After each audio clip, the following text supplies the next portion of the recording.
क्या हुआ बेटा? आंटी, बस थोड़ी देर रुक जाओ, हम पहुंचने ही वाले हैं। नहीं रुक सकती आंटी, प्लीज। बहुत तेज आई है। क्या हुआ?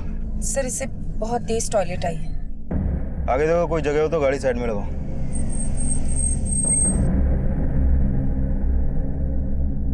वहां चली जाओ, जल्दी करो।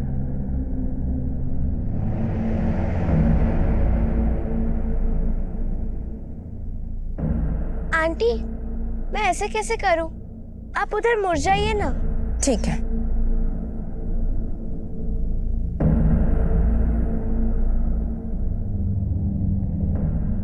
फातिमा हुआ? फातिमा? फातिमा? फातिमा? फातिमा? सर क्या हुआ? फातिमा फिर से भाग गई। ढूंढो उसे, यहीं कहीं होगी। फातिमा! फातिमा!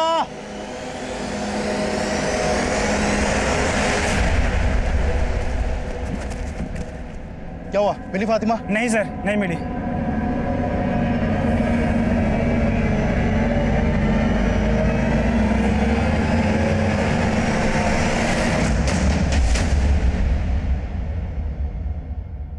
हम पुलिस वालों को अक्सर यह गुरूर होता है कि हम क्रिमिनल साइकोलॉजी को बाखूबी समझते हैं। मैंने भी अपने करियर में कई मुजरिमों के दिमाग को समझा, परखा, लेकिन एक बच्चे के जहन में क्या चल रहा होता है यह समझ पाना आसान नहीं होता।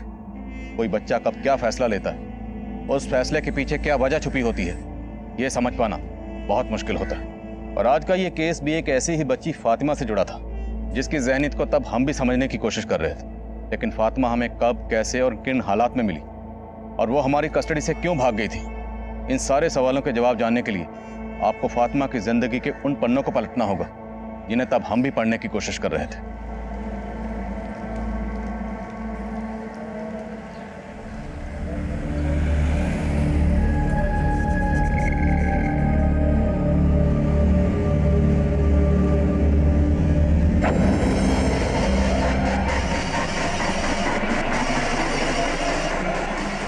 फातिमा, यहाँ क्या कर रही हो बेटा?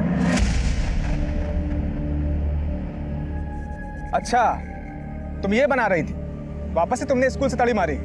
तुम्हारी फूफी को मालूम पड़ेगा ना, तुम पे बहुत नाराज होंगे। अच्छा डरो मत, ये लो। तुम्हारी फूफी को हम समझा देंगे, तुम्हें कुछ नहीं कहेंगे। अब चलो घर चलो।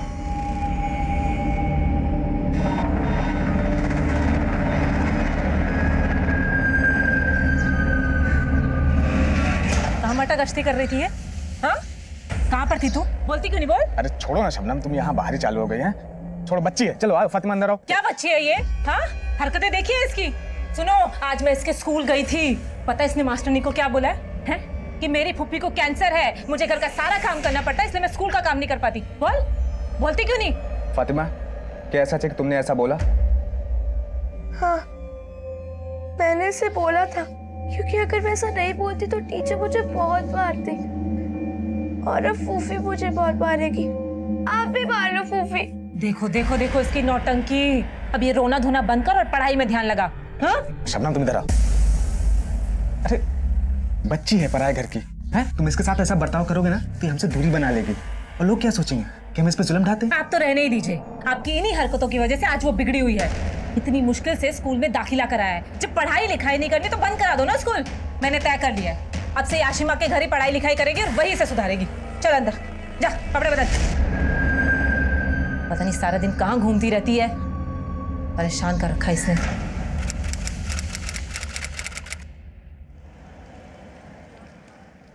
अरे ये मेरा बच्चा क्या कर रहा है? घड़ी देखिए, 2 बजे का टाइम है और रोज तू 2:30 बजे के बाद आती है। आज तो तेरी फूफी को बता ही देती हूँ। नहीं प्लीज, फूफी को मत बताइए, मैं कल से टाइम पे आऊंगी। 2 से लेके 20 तक पहाड़ा लिख के दिखा, और इस बार एक भी पहाड़ा गलत हुआ ना तो फिर देख लेना। चल बैठ, बैठ नीचे।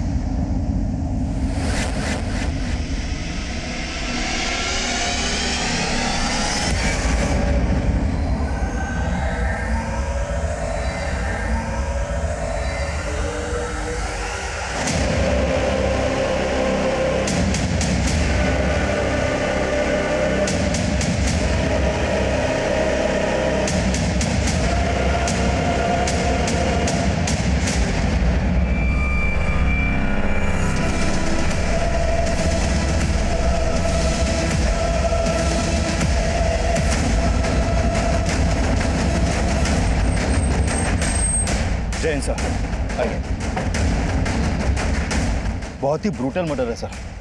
बच्चे की उम्र सिर्फ 10-11 साल की होगी और इतनी बुरी तरह से मारा है इसे और मार के इस तालाब में फेंक दिया। हो सकता है बच्चा इसी इलाके का हो। आसपास पता करो और बड़ी को पोस्टमार्टम के लिए भेजो। सर कौन से जन्म का तू बदला ले रही है हमसे? बोलती क्यों? बोल, क्यों किया तूने ऐसा? हाँ? तू ऐसे नहीं मानेगी, ऐसे नहीं मानेगी। तेरी जिंदगी खत्म करके रहूंगी आज मैं।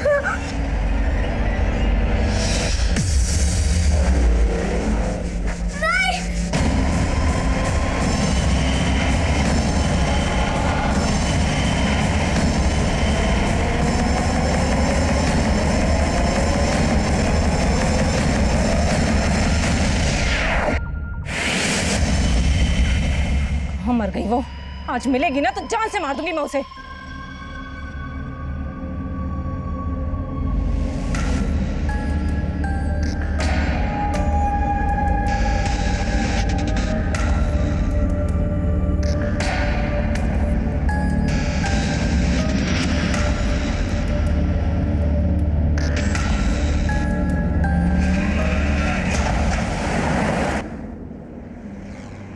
कोई बाकी तो नहीं है टिकट के लिए?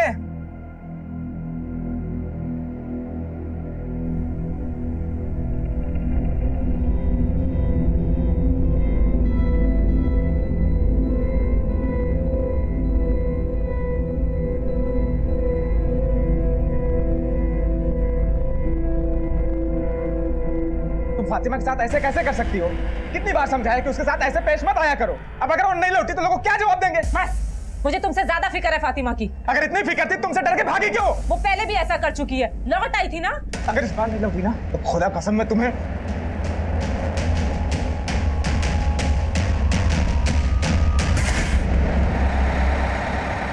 चलो चलो उतरो, आखिरी स्टॉप आइए, चलिए उतरिए।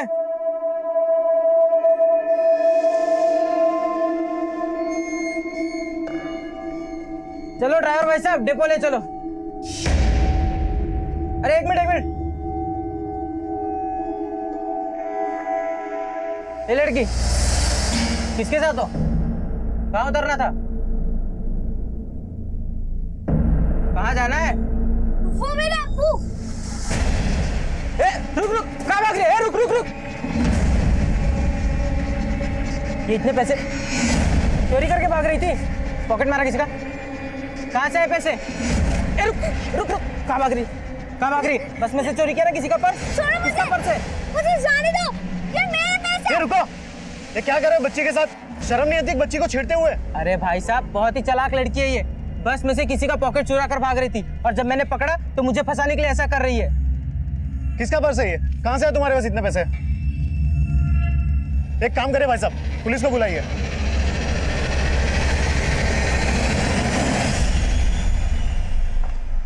Coming sir. कमें। सर तालाब पर जिस बच्चे की लाश मिली थी हमने उसके बारे में तालाब के आसपास सभी लोगों से पता किया लेकिन किसी ने भी उस बच्चे को आइडेंटिफाई नहीं किया और हमने सभी पुलिस थानों में भी चेक किया सर, लेकिन किसी भी थाने में ऐसी कोई भी मिसिंग कंप्लेंट दर्ज नहीं हुई है जो उस बच्चे की उम्र और हुलिये से मैच करती हो सकता है बच्चा यतीम हो या फिर उसकी फैमिली से ही उसके मर्डर में शामिल हो, इसलिए मिसिंग कंप्लेंट फाइल नहीं की गई। तो हो सकता है कमिंग सर। कमें।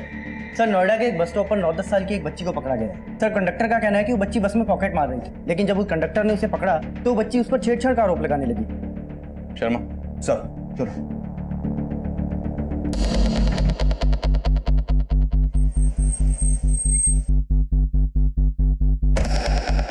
बेटा नाम क्या है तुम्हारा? देखो डरो मत, जो भी है सच सच बताओ। क्या ये अंकल ठीक बोल रहे हैं? सर मैं झूठ क्यों बोलूंगा? इस लड़की के हाथ में जो पर्स है आप उसे देखिए, कितना पैसा है उसके अंदर। लो बेटा पर्स देखो। नहीं। कविता दो, छोड़ो।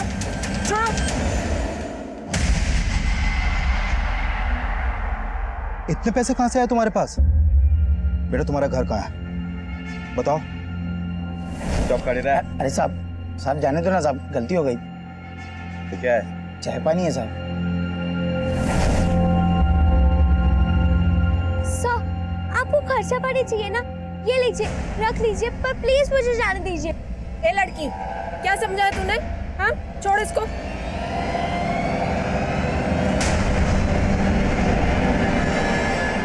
सर ये देखिए क्या निकला है इस पर्स में। ये क्या है?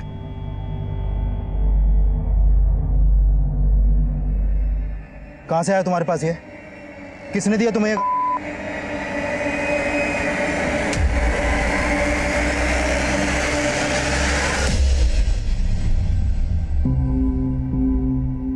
बेटा, तुम्हें मालूम है तुम्हारे पर्स में क्या था? देखो, हम अब भी पूछ रहे हैं, सच सच बता दो, क्या वो पर्स तुम्हारा है? नहीं नहीं, वो पर्स मेरा नहीं है।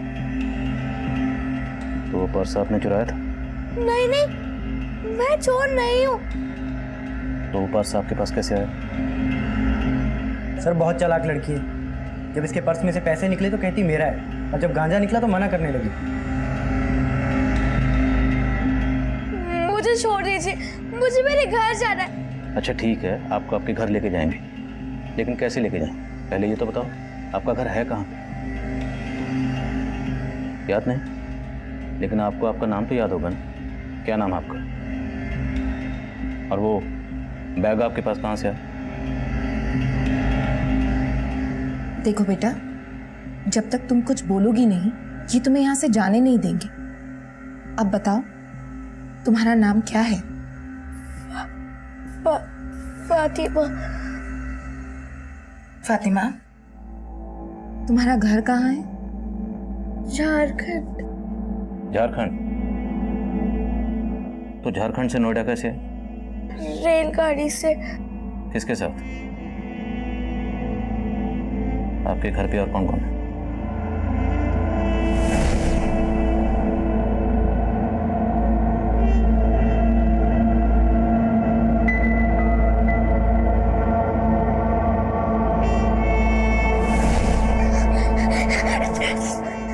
छोड़ो मुझे, मुझे घर जाना है, घर जाना है। हाँ बेटा, आपके घर ले जाएंगे। अभी आप अंदर जाओ। शर्मा, पता करो, शायद कहीं से इस लड़की के बारे में कुछ पता चले। सर, और उस लड़के का क्या हुआ जिसकी लाश हमें तालाब पे मिली थी? कुछ पता चला? पूछताछ जारी है सर।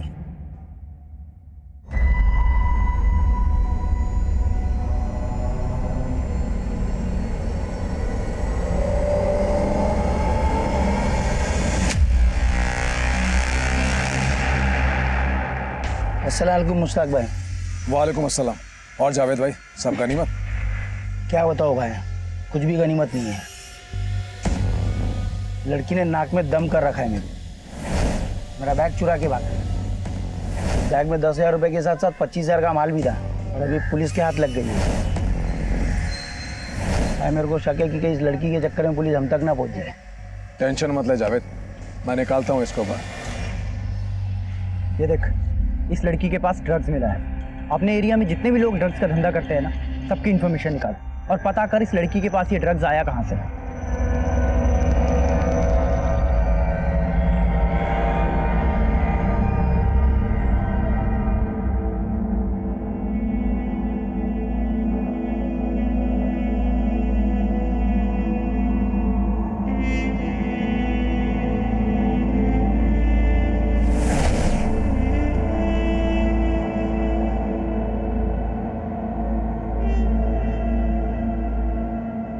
अल्लाह, फातिमा, ये क्या कर दिया तूने?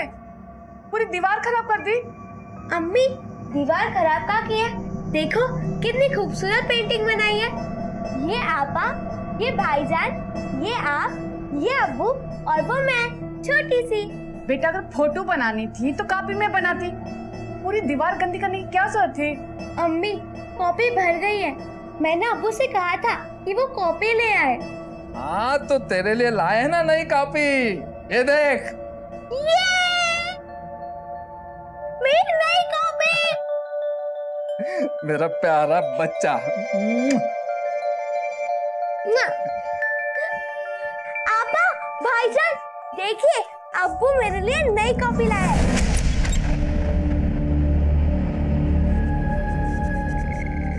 अरे फातिमा, ये क्या कर रही हो? पूरी दीवार गंदी कर दी। कॉपी भर गई है। नई कॉपी कब लेके आएंगे अब्बू? बेटा, तुम्हें अब्बू की याद आ रही है? तो बताओ, तुम्हारे अब्बू कहाँ रहते हैं? हम उन्हें यहाँ बुला लेंगे। कुछ नहीं बेटा, कुछ नहीं।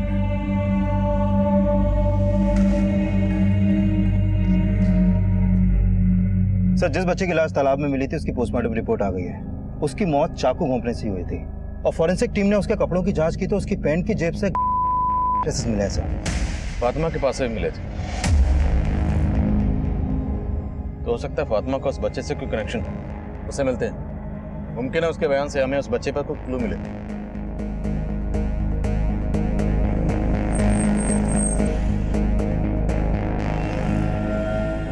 सर, उस लड़की ने ज्यादा कुछ नहीं बताया, लेकिन मुझे लगता है कि उसकी इस बात में सच्चाई है कि वो झारखंड की रहने वाली है। ऐसा लगता है उसके अब्बू मर चुके हैं। उनका जिक्र होते ही वो उदास हो गई थी और तब से उसने कुछ खाया भी नहीं। मुझे नहीं खाना, मुझे जाने दो। क्या हो रहा है ये? मुझे जाना है यहाँ से। घर जाना ना आपको? बैठो। हम तो आपसे यही पूछ रहे हैं कि आपको कहाँ जाना है। जब तक आप बताओगे नहीं, हम आपको आपके घर कैसे लेके जाएंगे? बोलो। ठीक है, लेकिन हमने आपके घर का पता लगा लिया कि आप कहाँ रहती हैं।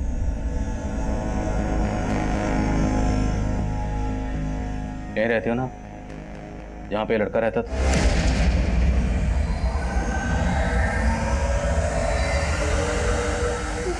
नहीं, मुझे जाना है।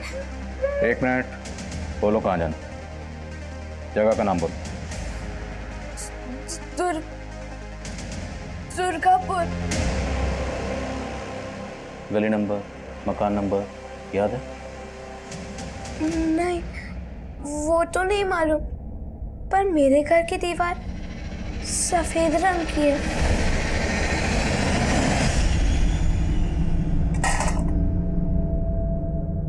कहाँ थी तू फातिमा? भूख नहीं लगती क्या तुझे? तेरी वजह से अम्मी ने भी खाना नहीं खाया। दवा लेनी उनको। अम्मी आप खाना। अम्मी, आपको तो बुखार है। बुखार में सिर क्यों गर्म होता है? बातें बनाना छोड़ और चल खाना खा। रिहाना, ये अम्मी। बेटे खाना लिया तो लाई अम्मी। ये ले, ये तेरे लिए, अम्मी आपके लिए। चल।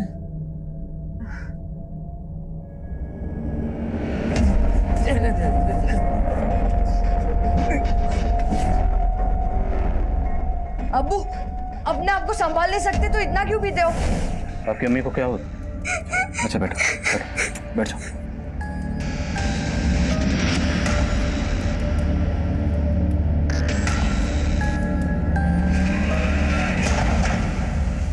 ये लड़की कुछ भी साफ साफ नहीं बोल रही है। कुछ है जो ये शायद जानबूझ के छुपा रही है।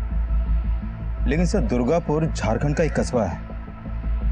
हो सकता है झारखंड की रहने वाली हो, लेकिन ये नोएडा कैसे पहुंची? और इसके पास वो ड्रग क्यों मिली? और इसका उस बच्चे के साथ क्या कनेक्शन है जिसकी बॉडी हमें उस तालाब में मिली? उस बच्चे का कत्ल किसने किया, क्यों किया, किस मकसद से किया? खबरें से कटे? नहीं सर, फिलहाल तो नहीं। अगर ये मान लें कि ये दोनों बच्चे किसी ड्रग पेडलिंग गैंग के लिए काम करते हैं, तो जाहिर है उन लोगों ने इन्हें ट्रेनिंग दी होगी। इसलिए बच्ची किसी भी सवाल का सीधा जवाब नहीं दे रही, बल्कि गोल गोल बातें करके घुमा रही। वो नहीं बोल रही जो हम इससे पूछना चाह रहे हैं। और इसने जो तुम्हें घूस देने की कोशिश की, ये रंग ढंग भी उसने वहीं से सीखे हों। ये लड़की हमें मिली गाजियाबाद से नोएडा आने वाली बस में। तो ड्रग पेडलिंग ग्रो भी उसी रूट पर एक्टिव हो। एक काम करो, इसको वापस उसी रूट पर लेकर जाओ और इसके एक्सप्रेशन को बारीकी से मॉनिटर करना। ये अपनी जगह को देखकर जरूर रिएक्ट करेगी। और ये भी पॉसिबल है कि वहाँ कोई ऐसा शख्स मिल जाए जो इस लड़की को पहचानता हो।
कौन है वहां? कौन है? कौन है? चोर चल चल चोर।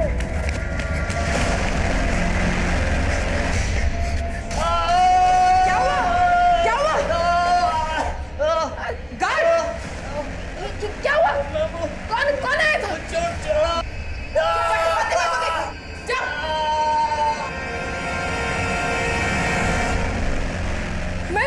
मैम फातिमा अपने रूम में नहीं है, गायब है। नहीं है मतलब?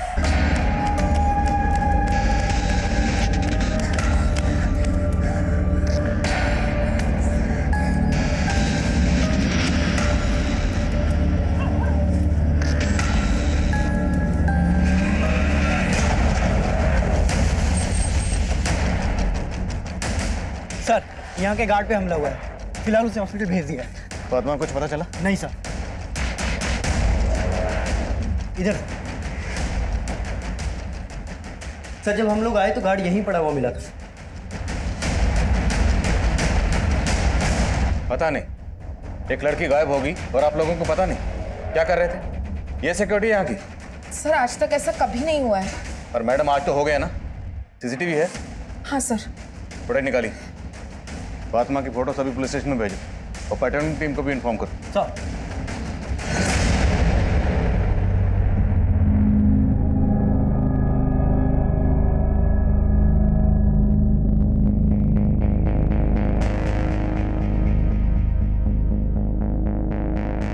सर 2 आदमी यहाँ पर आए थे, लेकिन क्या ये फातिमा को यहाँ से भगाने आए थे या फिर इन सब का फायदा उठाकर फातिमा खुद भाग गई? ये दोनों जो भी थे इस जीवन शांति में चोरी के इरादे से तो आए नहीं होंगे। तो इनका मकसद क्या था? फुटेज से साफ लग रहा है कि फातिमा इनके साथ नहीं गई, बल्कि अपनी मर्जी से भागी।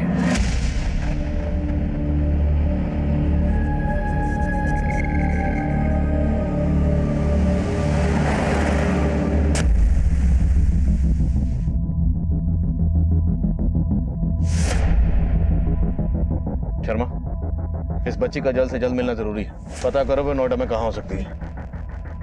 उसने कहा था कि वो झारखंड के दुर्गापुर की रहने वाली है। वहां की लोकल पुलिस को उसकी एक फोटो भेज।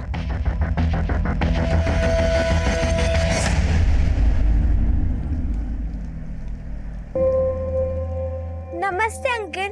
हाँ नमस्ते, बोलो। एक बर्फ मिलेगा? 14 रुपए। ए रुक रुक रुक, चोर ने पैसे दे। ए रुक रुक रुक।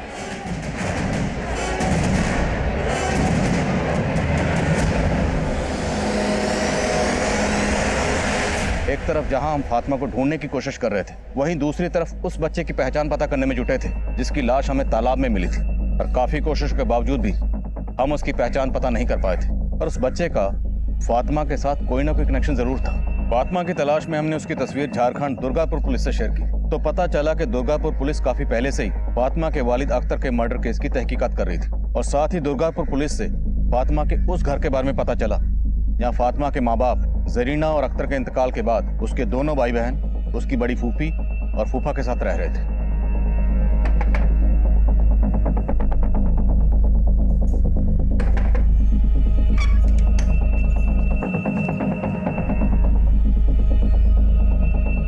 साहब मैं फातिमा की फूफी हूँ, लेकिन फातिमा तो यहाँ नहीं रहती। कहाँ रहती?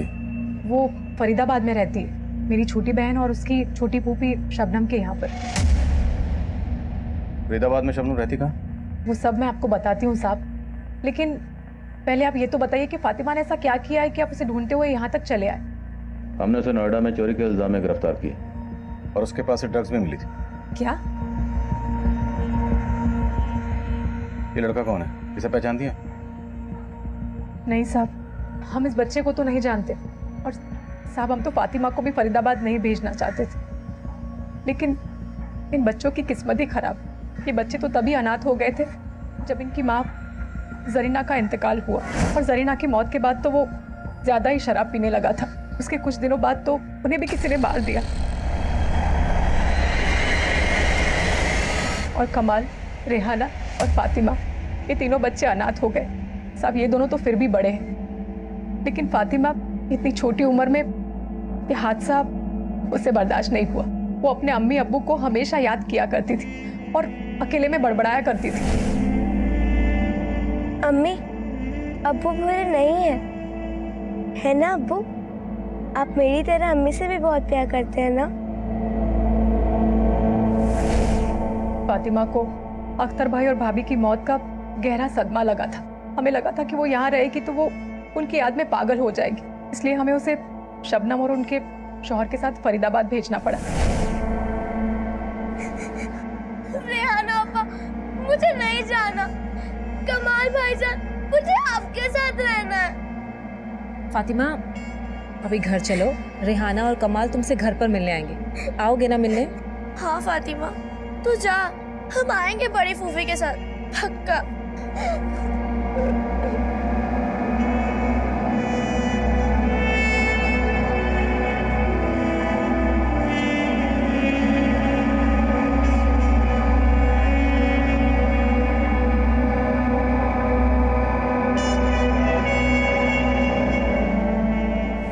इनसे शबनम का नंबर और एड्रेस लो और शर्मा को बोलो कि तुरंत शबनम के घर जाओ। सर।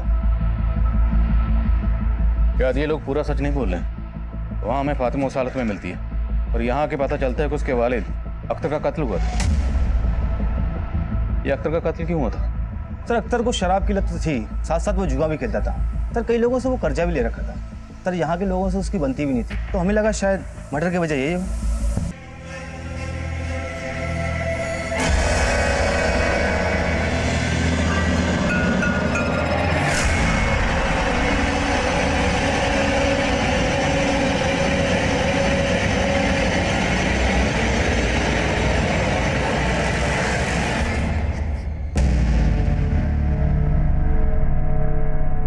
तुम लोगों ने कुछ भी छुपाया ना तो तुम दोनों ही जेल में हो गए। बताओ कहाँ है फातिमा? बोलो।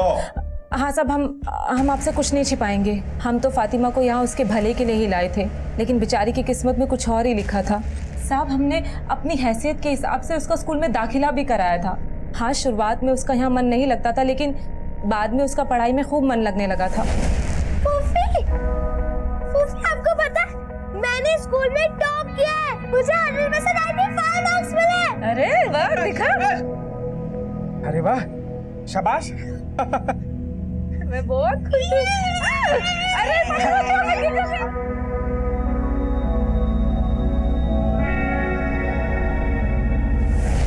लेकिन ये खुशी सिर्फ चंद दिनों की ही थी।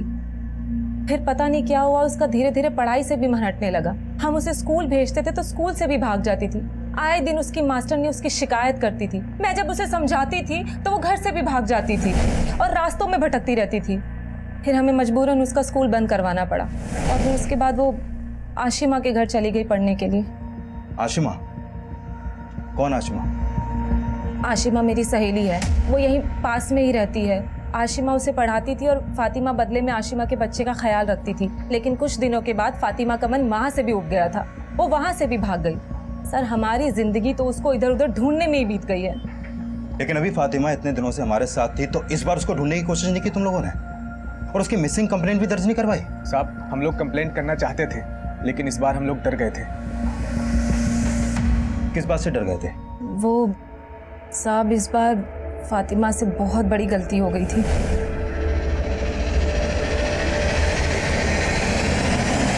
साहब, फिर आशिमा ने बताया कि फातिमा उसके बच्चे को खूनम खून करके भाग गई है।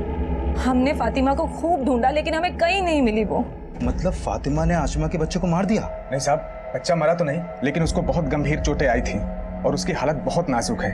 और फातिमा ने सिर्फ बच्चे को गिराया ही नहीं, बल्कि उनके घर से 10,000 रुपए भी चोरी करके भाग गई थी।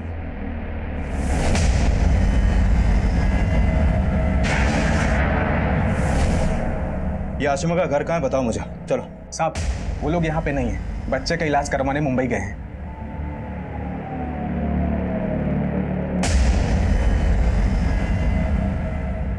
इस बच्चे को देखा है कभी? जानते हो इसे? नहीं साहब। लेकिन शर्मा, एक 10-11 साल की बच्ची में इतना गुस्सा, ये नॉर्मल बात नहीं हो सकती। होगी भी कैसे? पिछले 1-1.5 साल में इस बच्ची ने इतना सहा है, इतना देखा है।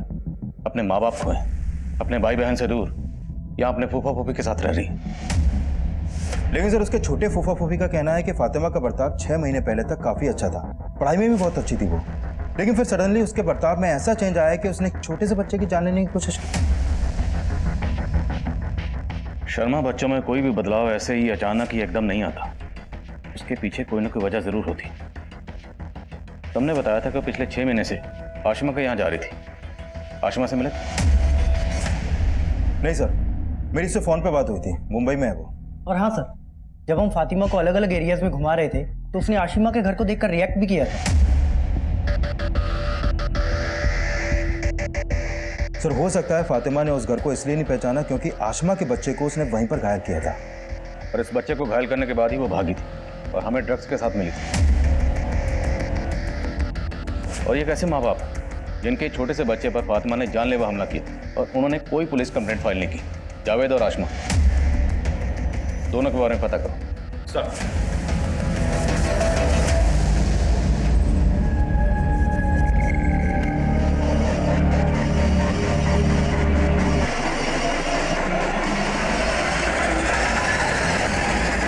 क्या फातिमा, घर नहीं चलना है क्या? आजा, घर चलता है। नहीं, छोड़ो मुझे, मुझे घर नहीं जाना, प्लीज। हाँ, बोला ना घर चल। छोड़ो ना। चल, चल। अरे पकड़।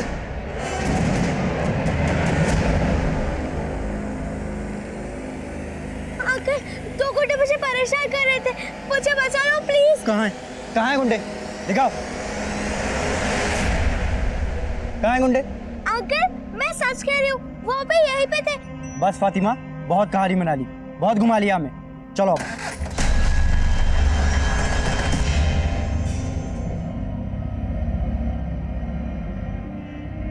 फातिमा, अब एक भी झूठ बोला तो अच्छा नहीं होगा। बताओ, जानती हो इस लड़के को?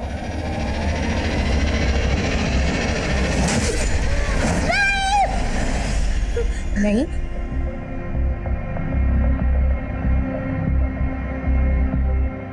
नईम नाम था इसका?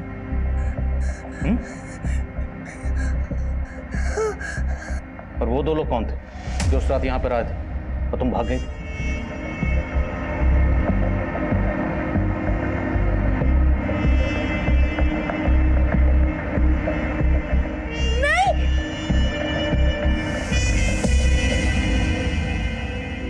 सर मुझे लगता है बच्ची एक साथ कई ट्रॉमा से गुजर रही है। उसने जो कुछ भी देखा है उसकी वजह से ही उसके व्यवहार में परिवर्तन आया है। एंड आई फील बच्चों में ऐसे मेंटल ट्रॉमा की वजह फिजिकल एब्यूज भी हो सकता है। इसका कंप्लीट मेडिकल चेकअप करना पड़ेगा सर। ओके, आप चेकअप कीजिए एंड प्लीज अपडेट। आइए सर। बोलो राणा। जावेद और आसमा की कुंडली निकालिए। आसमा तो क्लीन है, लेकिन ये जावेद जो है किसी मुश्ताक नाम के आदमी के साथ मिलकर ड्रग्स का धंधा करता है। जावेद और मुश्ताक अंडरग्राउंड होने की फिराक में थे, लेकिन हमारी टीम ने जल्दी उनके ठिकाने का पता लगा लिया।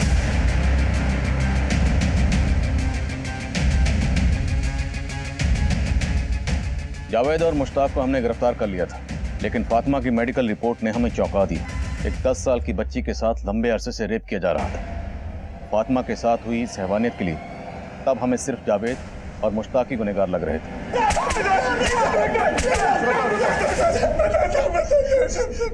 हमने फातिमा का रेप कभी नहीं किया साहब, बस पिछले 6 महीने से हम लोग उसे अपना ड्रग्स का माल बेचने के लिए इस्तेमाल कर रहे थे साहब, बस। हाँ साहब, वो मेरी बीवी के यहाँ पे पढ़ने आया करती थी, तभी मुझे उसे इस्तेमाल करने का आइडिया आया था।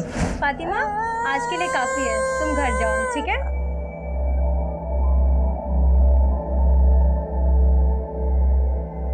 फातिमा, फातिमा, एक काम करेगी? खूब सारे पैसे मिलेंगे। पैसे? हाँ, बहुत सारे।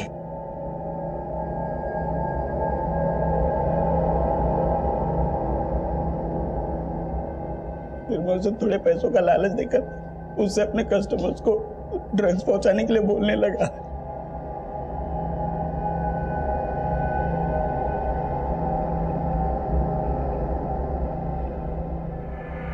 साहब, बच्चों पर कोई शक नहीं करता है और वो पकड़े भी नहीं जाते, और अगर पकड़े भी गए तो उन्हें छुड़ाना बहुत आसान होता था साहब। चुप खड़े रहे। अरे साहब जाने दो ना साहब, गलती हो गई। कैसी गलती हो गई? बच्ची है साहब। ये क्या है? चाय पानी है साहब। ये बच्चा भी तुम दोनों के लिए काम करता था? हाँ साहब। तो फिर इसे मारा क्यों? तो क्या करते साहब, हमने उसको धंधा सिखाया और वो हमसे ही चालाकी करने लगा। कस्टमर से पैसा मिलता तो गायब कर देता, तो फिर वो हमने उसे गज्जू भाई से भी मिलते हुए देखा था। कौन गज्जू? गज्जू का भी हमारी तरह यही धंधा है। वो नईम साहब हमारा माल गायब करके उसके कस्टमर्स को बेचने लगा। खोपड़ी घूम गई साहब, मार डाला उसे।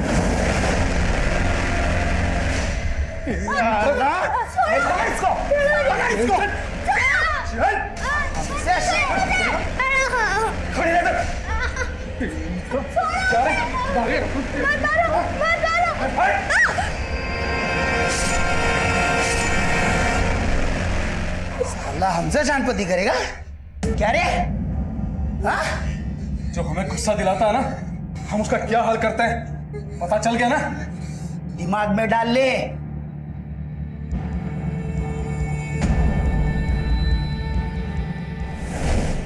साहब हमको लगा नईम की मौत के बाद फातिमा काबू में आ जाएगी, लेकिन अगले दिन जब वो मेरे घर पे फिर से पढ़ने के लिए गई तो साहब उसने मेरे ही बच्चे को जान से मारने की कोशिश की। साहब हम लोग सिर्फ फातिमा को पकड़ के खत्म करना चाहते थे, इसलिए उस दिन जब हम लोग जीवन शांति संस्था गए थे तो साहब वहाँ पे देखकर फिर से भाग गई।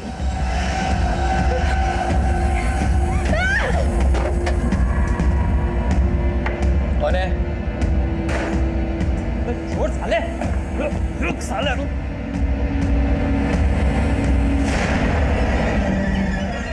हम सच कह रहे हैं साहब, हम सिर्फ फातिमा को पकड़ के खत्म करना चाहते थे, हमने उसका रेप कभी नहीं किया साहब।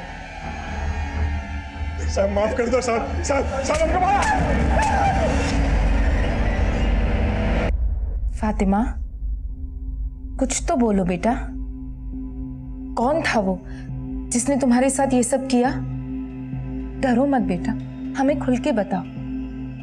देखो, अगर तुम हमें नहीं बताओगी तो वो कभी पकड़ा नहीं जाएगा, और फिर तुम्हारी तरह वो किसी और के साथ भी ये सब कर सकता है। तुम नहीं चाहती ना कि किसी और के साथ ये सब हो?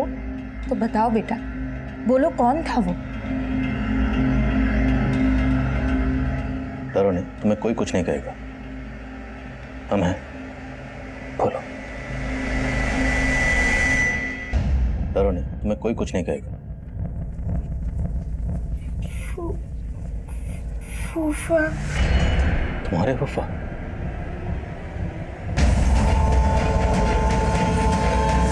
साहब इन्होंने कुछ नहीं किया, इन्हें छोड़ दीजिए, वो लड़की झूठ बोल रही है। अपने शौहर को बचाने के लिए उस बच्ची को झूठा बोल रही हो? साहब आप उस लड़की को जानते नहीं हो, वो एक नंबर की झूठी है। बच्चे की तरह समझा उसको हमने, लेकिन हमेशा वो एक बात से हमसे चिढ़ती थी। उसके बाप का और हमारा 36 का आंकड़ा था, और हमेशा अक्सर झगड़ा होता था हम दोनों का। जब यहाँ थी तो बोलती थी कि हमारे पापा बहुत अच्छे हैं, और मैंने उनको क्यों पीटा। तब तो उसे ये भी कहना चाहिए कि उसके अब्बू अख्तर का कत्ल तो नहीं किया। साहब अख्तर का मर्डर किसी और ने नहीं, बल्कि उसके बेटे फातिमा के भाई कमाल ने किया। साहब अख्तर अपनी बीवी को पीटा करता था, और उसी वजह से वो अल्लाह को प्यारी हो गई, और कमाल ने इसीलिए ऐसा किया।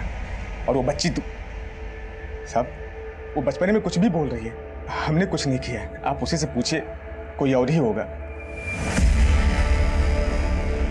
सर, इसे बहुत तेज टॉयलेट आ रही है।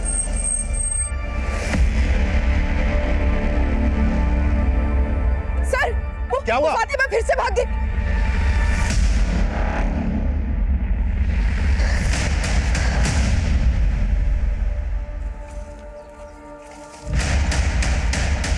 फातिमा के बयान की बुनियाद पर हमने फरहान को फातिमा के साथ रेप करने के जुर्म में कस्टडी में ले लिया था, लेकिन फरहान की ये बात सच साबित हुई कि फातिमा के अब्बू को फातिमा के भाई कमाल ने ही मारा था। कमाल के खिलाफ दुर्गापुर पुलिस ने सारे सबूत जुटा लिए थे और कमाल को बाल सुधार गृह भेज दिया गया था, लेकिन फरहान लगातार इस बयान से इनकार कर रहा था। वो बार बार यही कह रहा था कि उसने फातिमा का रेप नहीं किया, और फरहान के इस बयान का सपोर्ट सिर्फ उसकी बीवी शबनम ही नहीं बल्कि फातिमा की बड़ी फूफी मेहरुनिसा और फूफा मुस्तफ़ा भी कर रहे थे। पर हमने फरहान के खिलाफ कोर्ट में चार्जशीट फाइल कर दी थी।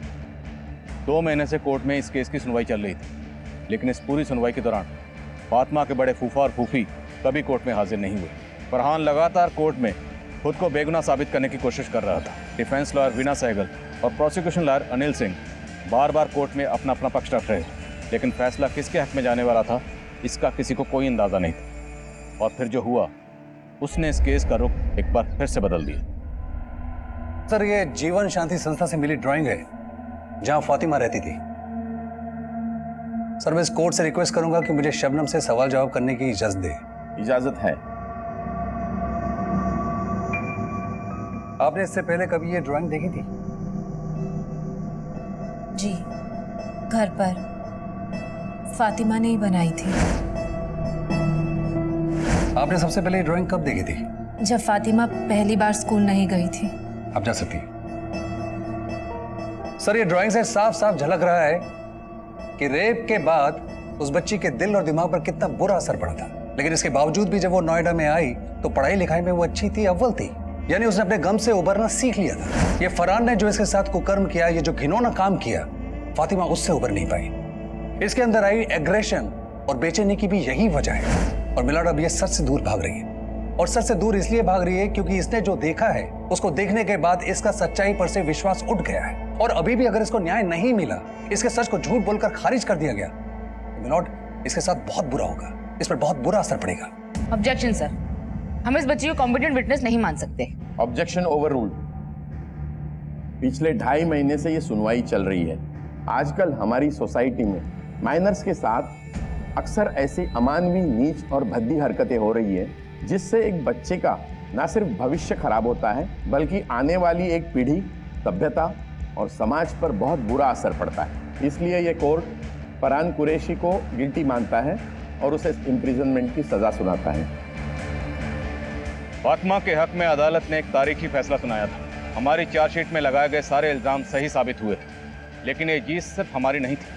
ये जीत थी हर उस लड़की की, हर उस बच्ची की जो आए दिन वहशत का शिकार होती रहती है और सालों की अदालती सुनवाई तक विक्टिम रोजाना तिल तिल कर मरती रहती है।